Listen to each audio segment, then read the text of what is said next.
Esta emisora les da la bienvenida al programa Encuentros con la Filosofía, para conversar poniendo en duda nuestras certezas, con la participación abierta de profesores de la Universidad Politécnica Salesiana, de la Universidad Central del Ecuador, de la Universidad Andina Simón Bolívar. Encuentros con la Filosofía. Se difunde semanalmente por las emisoras universitarias Infinito Digital, Voz Andina Internacional y Radio Faxo. Abrimos nuestros micrófonos.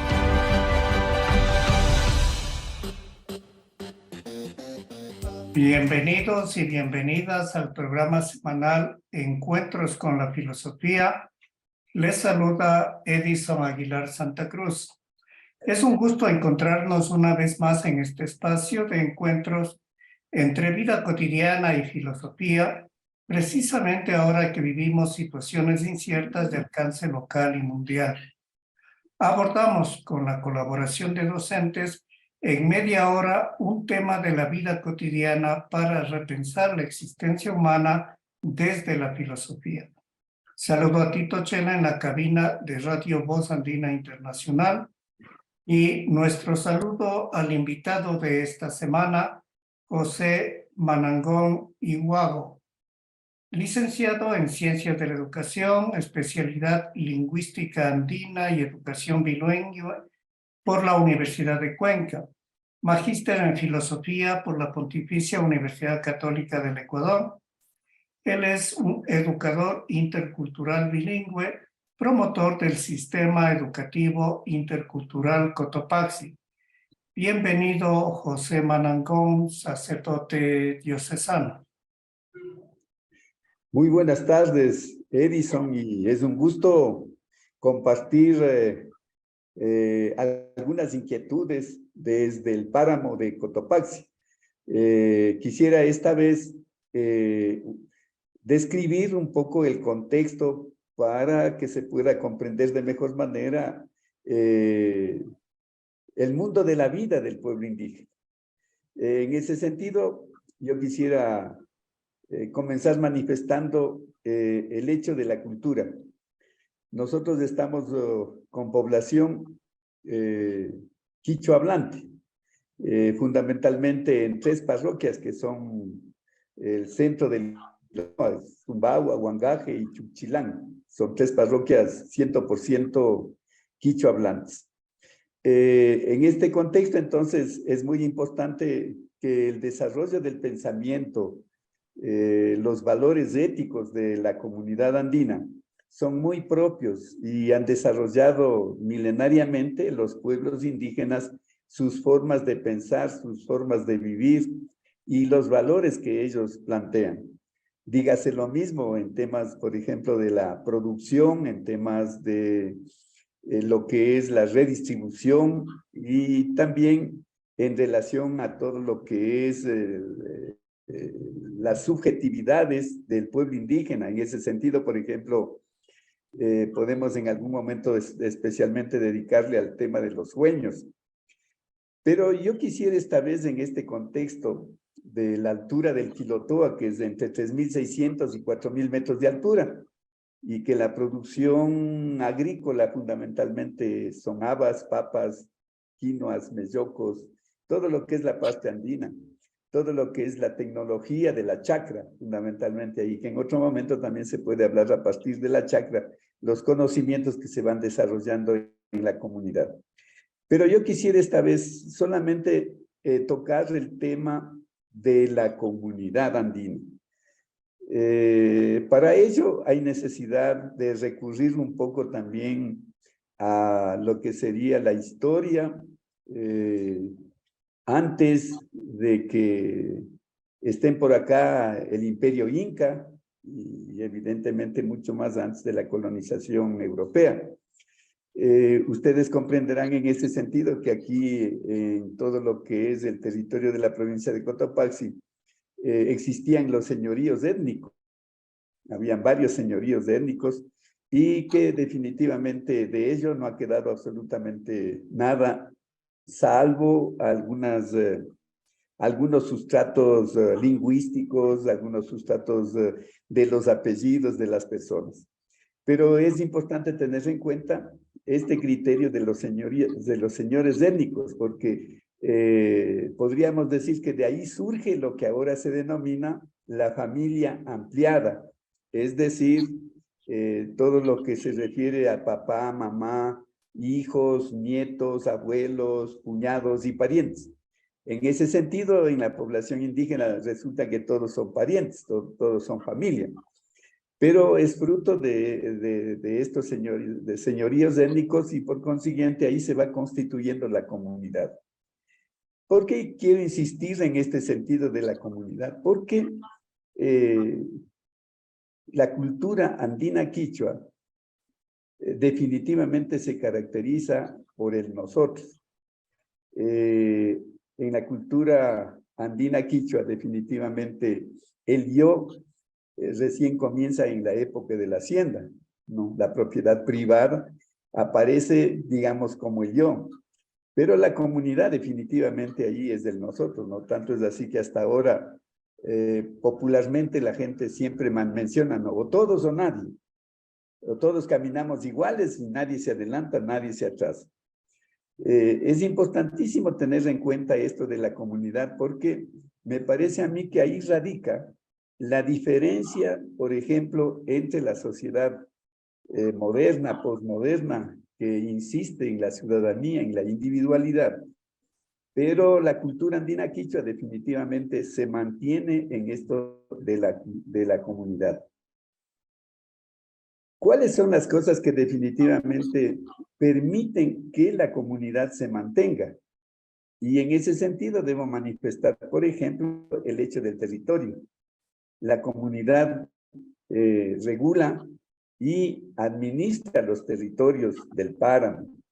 Entonces, eso permite que definitivamente la comunidad que tiene sus dirigentes, que son fruto de la elección de la comunidad, entonces desarrollan sus prácticas agrícolas, sus prácticas cotidianas de la vida en comunidad.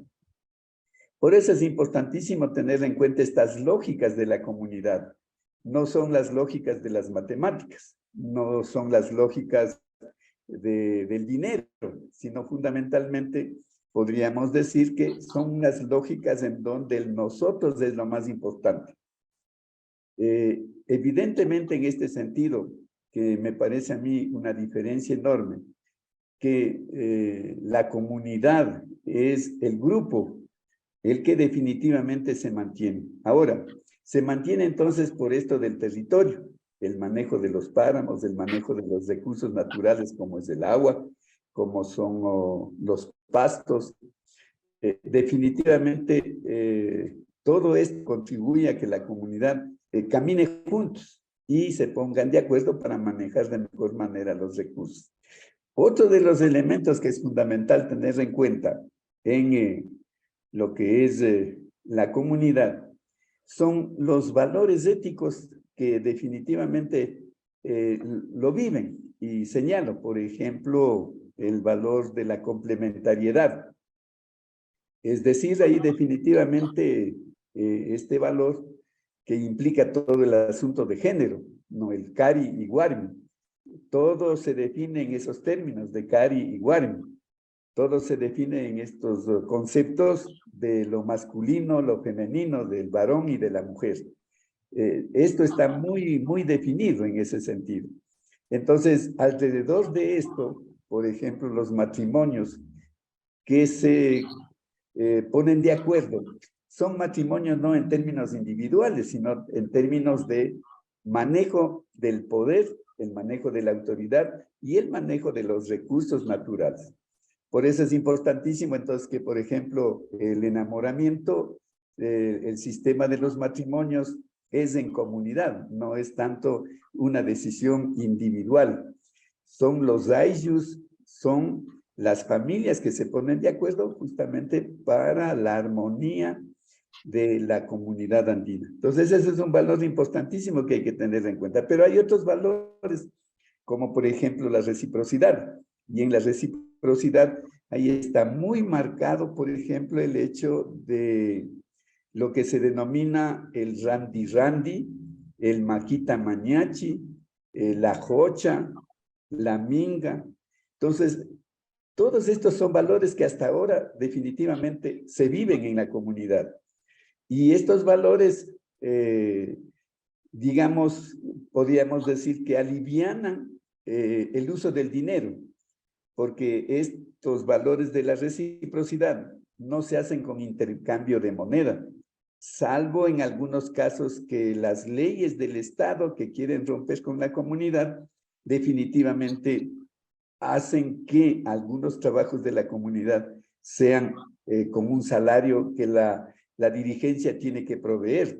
Por eso hay peleas y hay broncas contra el Estado, porque lamentablemente el Estado impone leyes fuera de contexto de la comunidad. Pero estas características de estos valores del Randy Randy, de la maquita mañachi, de lo que es la jocha, de lo que es la minga, son valores que eso es lo que permite la subsistencia de las comunidades indígenas.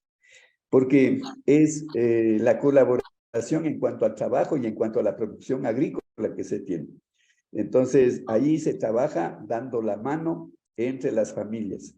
De por medio, lo que apenas se puede decir como pago es un poco de comida, un poco de granos, o en la cosecha, ciertas semillas que después se comparten entre toda la comunidad.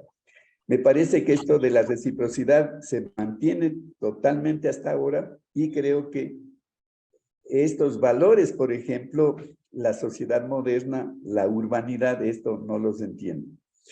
Otro de los valores es en cuanto a la correspondencia. No. En cuanto a la correspondencia, ahí está el asunto del día, de la noche, está el asunto de lo alto, del Jagua y del Uco. También está en el hecho de la correspondencia entre el sol y la luna, y así, digamos, son los correspondientes. Inclusive, cuando se trata de familias, no, son las familias que viven en el Jagua, es decir, en la parte de arriba, y familias que viven en el Uco, es decir, en la parte de abajo. Y evidentemente también hay unas familias que viven en el intermedio, pero la relación de la reciprocidad, digamos, de la correspondencia va en ese sentido. Inclusive en cuanto a la autoridad y al poder de las comunidades, hay comunidades que, digamos, hacen contratos de familias, especialmente con respecto a los matrimonios, para definitivamente la armonía del uso de los recursos y la armonía en cuanto a los intereses de poder y del manejo de la comunidad. La reciprocidad en ese sentido, digamos, la correspondencia es uno de los valores importantísimos en la comunidad andina. Se corresponden mutuamente, así familias, espacios territoriales, tiempos, todo eso se corresponde. No queda nada en absoluto, digamos, desconectado. Y el otro valor que tiene la comunidad es la parte holística, es decir, que hay una conexión entre lo que es la naturaleza, el cosmos y evidentemente los seres humanos.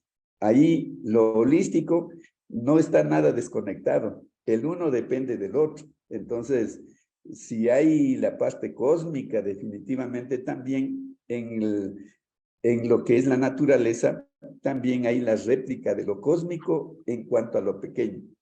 Esto es fundamental entender porque estas son las lógicas holísticas que le permiten, digamos, darle un sentido al trabajo de la comunidad. Yo creo que este es un punto importantísimo, el hecho de la comunidad, porque esto tiene, digamos así, sus efectos. Por ejemplo, el sistema capitalista no acepta la comunidad, no le permite que se desarrolle la comunidad, porque es definitivamente un sistema individualista, un sistema que definitivamente acumula bienes, un sistema que está normado por leyes y normas, y en ese sentido, entonces, hay siempre, permanentemente va a haber un choque entre las comunidades andinas, las comunidades quichua hablantes de la sierra, y puedo manifestar también esto en relación a lo que son las comunidades de la Amazonía. Pero esto nos trae muchos conflictos porque el Estado esto no lo entiende y siempre quiere imponer sus criterios y sus ideas. Otro de los elementos que se debe tener en cuenta, porque está muy enraizado y se conecta perfectamente en la comunidad, es el asunto de la forma de pensar. El pueblo indígena ahí podríamos señalar algunas características de cómo piensa. Por ejemplo, en la zona del Quilotoa se aprende teniendo en cuenta estos puntos que voy a mencionar. Por ejemplo, el tema del deseo. Ellos hablan mucho de las ganas. Tienen ganas, del deseo, lo que quieren en el fondo de su persona, de su ser. El runa desea algo, quiere algo el runa. Y en ese sentido, surge ahí una primera iniciativa, un primer espacio de lo que es el conocimiento. Esas ganas de aprender o esas ganas de conocer, esas ganas, digamos así, de las situaciones vitales, como es comer, beber, ¿no? Luego de eso, hay un segundo paso, que es la conversación. Ellos le llaman la conversa. O sea, de las ganas se da ese salto a conversar en la comunidad. Y en ese sentido, la construcción del conocimiento es comunitaria, no es individual. O sea, una persona tiene su experiencia, tiene sus valores, ha hecho su historia en la comunidad y lo reconocen, pero en cuanto a la construcción del conocimiento, es en base al diálogo, en base a la conversación, en base al cúmulo de las distintas experiencias de la vida de la comunidad. Una vez que se conversa, que se dialoga, entra en un compás de espera.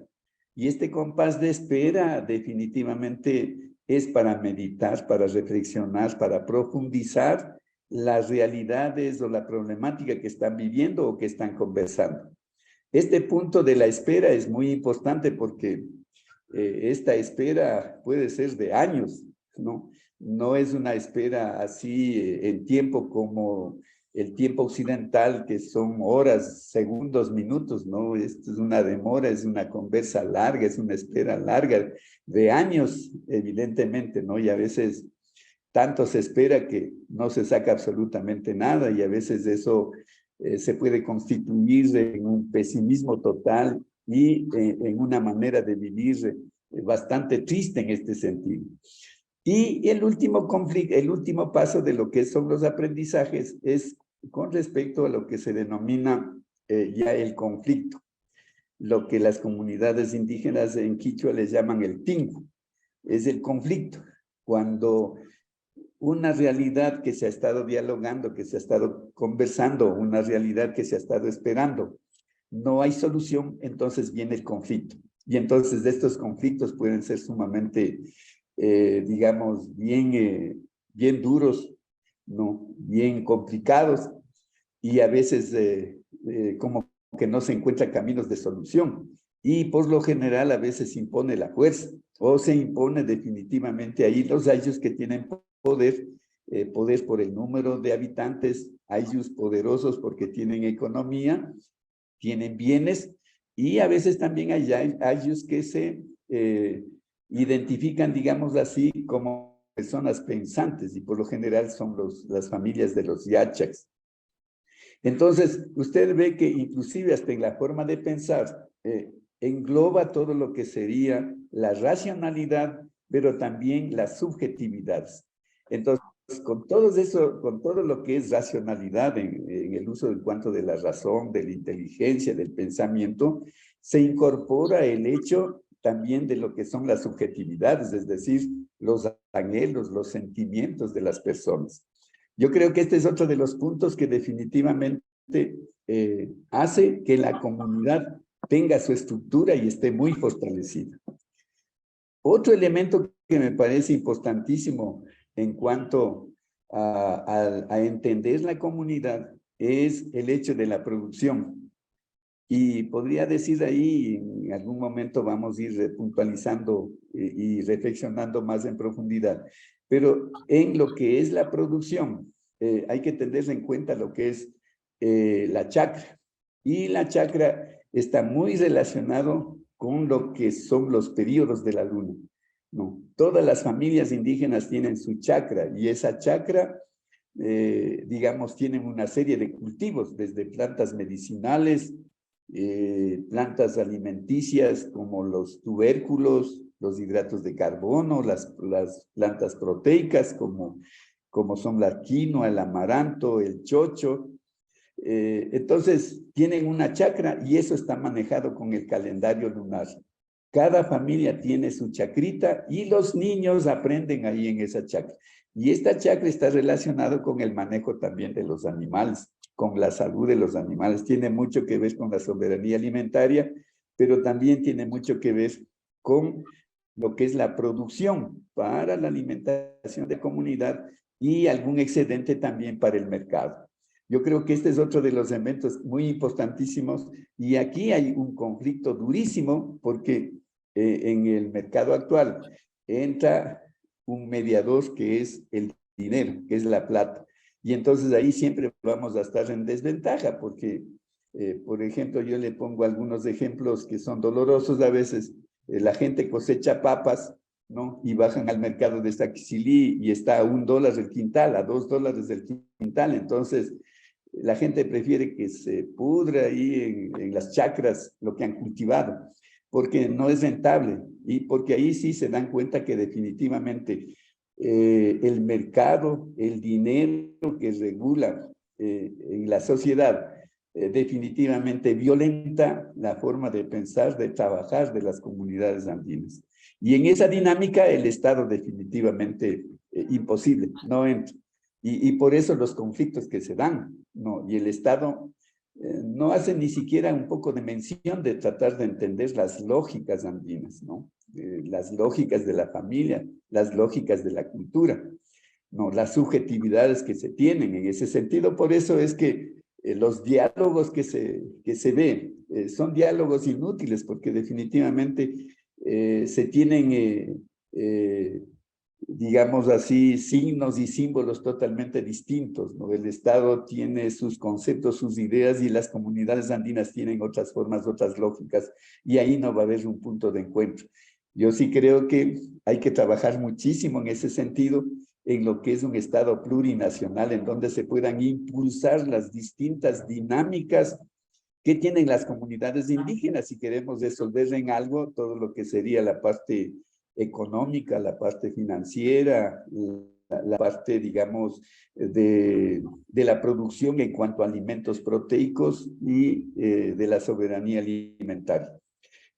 Otro de los elementos en este asunto de la producción es que por lo general hay cultivos, y eso está muy bien caracterizado, que están muy vinculados a lo que es el calendario lunar, pero no solamente de los vegetales, sino también de los animales, que en este caso son los borregos, los cuyes, los chanchitos, las gallinas, están muy relacionados en todo este trabajo. O sea, las familias tienen en cuenta todo este calendario lunar en donde todos los, podríamos decir, los habitantes, los existentes en esa comunidad resultan beneficiados. Es importante entonces insistir en el hecho de la comunidad andina. La comunidad andina sigue teniendo su autoridad, tiene fuerza. Eso, digamos, ventajosamente no ha sido todavía colonizado, salvo el último, digamos, el último fenómeno que se ha dado, que es la migración. Es inédito en la provincia de Cotopaxi y en las comunidades del Quilotoa, la migración a Estados Unidos. Pero es una migración así, no es como el otro que va solo el varón a Estados Unidos. Aquí va papá, mamá y los hijos. Migra toda la familia. Y entonces eso sí contribuye a que la comunidad en un momento pueda tener un punto de quiebre con respecto a lo que es la tenencia de la tierra, el manejo de los recursos de la comunidad, porque las familias que van, los terrenos que fueron asignados para su labor, para su trabajo, se quedan vacíos y entonces ahí la comunidad dispone, ¿no? Y a veces las disposiciones de esos terrenos no son equitativas, no son justas, y ahí comienza a haber problemas sumamente complicados. Yo creo que en este punto de la comunidad sí es el punto de quiebre entre una sociedad moderna, posmoderna, una sociedad que supuestamente está dirigida por el Estado. Ahí hay un choque enorme. Si no hay la buena voluntad, si no hay, digamos, esa voluntad del Estado de tratar de entender a las comunidades indígenas en sus propias lógicas y apoyar sus propias lógicas para que puedan lograr un desarrollo tanto personal, humano, como también un desarrollo en mejores condiciones de vida. Finalmente, en este sentido de la comunidad, yo sí quisiera también mencionar el mundo de la vida, porque el mundo de la vida de las comunidades indígenas tiene una característica que atraviesa todo, que es la parte religiosa. El pueblo indígena es sumamente religioso, está muy relacionado con la naturaleza, con el cosmos, está muy relacionado con la Pachamama, con el agua, está muy relacionado definitivamente con las familias, con los seres humanos. Entonces, en este sentido, sí es importantísimo tener en cuenta de que definitivamente la parte religiosa se mantiene. Yo en ese sentido también, las reflexiones que hemos tenido como sacerdotes de evangelización, realmente sí nos cuestionan, porque siempre pensamos que la fe definitivamente es como un fundamento de la razón y es una decisión personal, pero en las comunidades andinas la subjetividad, lo religioso, el vínculo que hay con la naturaleza, con el cosmos y con el resto de las personas es sagrado, ¿no?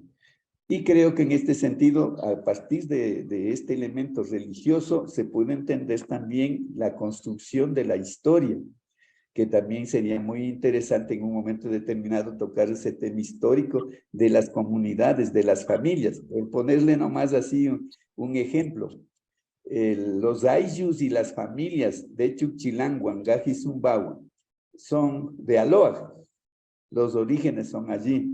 Y la gente que está en los páramos del Quilotoa, es decir, Sumbawa, Huangaje y Chuquilán, solo fueron habitados a partir de la época de la hacienda, y eso es más o menos unos 200 o 250 años atrás. Pero los orígenes de los ayllus, en términos de historia, por ejemplo, o sea, no está escrita la historia de las comunidades. Entonces hay que ir recuperando todo ese bagaje histórico que ellos tienen, en la memoria histórica que ellos tienen, porque eso le da sustento a la comunidad y le da definitivamente un valor a la comunidad muy importante en ese sentido. Y finalmente es el asunto de la lengua. Creo que eso hemos de tratar en algún momento específico también, pero sí dejo sentado el hecho de que la lengua es quichua y siendo una lengua oral, por ejemplo, ahí vamos a tener dificultades en cuanto a los aprendizajes, pero vamos a tener dificultades y de hecho se tiene dificultades en cuanto a que siendo oral, definitivamente la lengua solamente abarca quizás la explicación y el sentido de lo que es la parte agrícola, pero ya de una reflexión ya filosófica más profunda, en otro momento hablaré de la AINI y hablaré también de otros elementos que son ya más profundos, pero que me parece a mí que es importante tener en cuenta que la lengua ya le da una marca. La lengua tiene signos y símbolos, la lingüística del quichua es muy importante que hay que conocerle, y ahí, por ejemplo, ya se marcan diferencias de todo esto lo que estoy manifestando, y por consiguiente, lo profundo de las comunidades indígenas del país no lo conoce. Y yo sí creo que esta es la mejor oportunidad, el hecho de que se comience a hablar de estas realidades que son desconocidas y que ahí vamos a encontrar el porqué, los conflictos que se dan entre los gobiernos del Estado, el sistema y las comunidades indígenas. Yo creo que podemos dejarla en este punto y después seguiremos profundizando algunos de estos puntos que hemos señalado.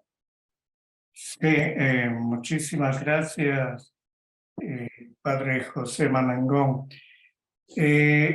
Esta visión general que usted nos ha dado sobre el pensamiento, la cultura, el lenguaje, la organización indígena nos permitirían hacer prácticamente una lista de temas que pueden ser más desarrollados en media hora cada vez.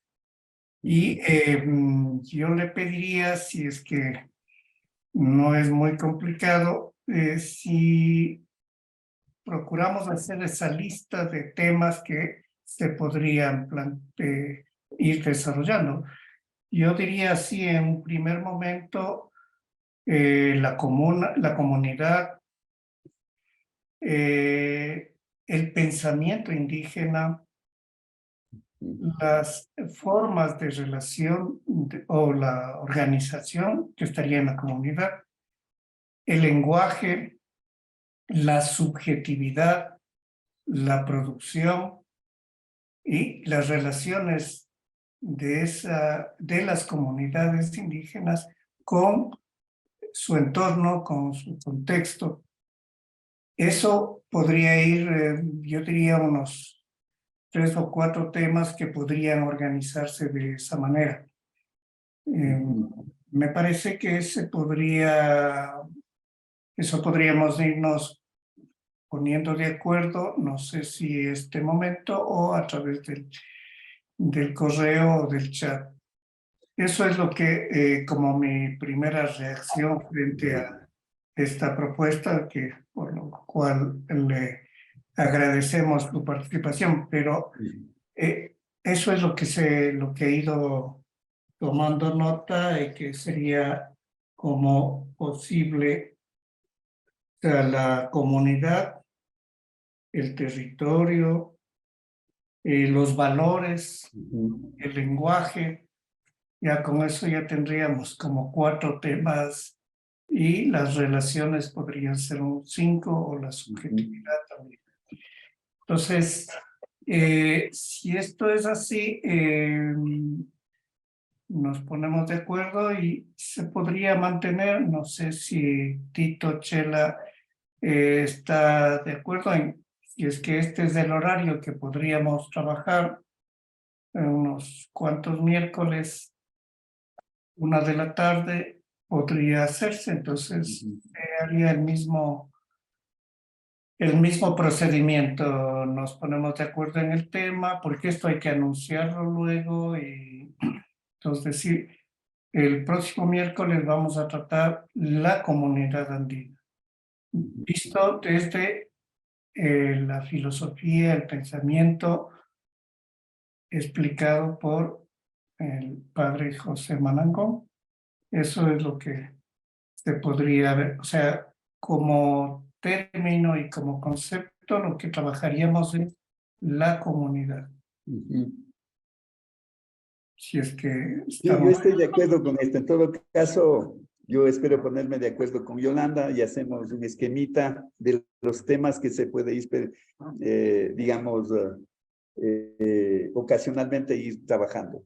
Sí, en esto estoy de acuerdo. Ya, entonces, muchísimas gracias por esta conversación como parte de Encuentros con la Filosofía. Concluimos este encuentro semanal con nuestro agradecimiento a los radioescuchas, al invitado de esta semana, José Manangón, a Tito Chela en la cabina de Radio Voz Andina Internacional. Recuerde, recibimos sus comentarios y sugerencias al correo electrónico encuentrosconlafilosofía@gmail.com. Hasta el próximo encuentro con la filosofía. Agradecemos su sintonía a Encuentros con la Filosofía, el programa que impulsa el filosofar como acción compartida desde las radios universitarias. les invitamos a compartir las próximas emisiones de Encuentros con la Filosofía por esta emisora.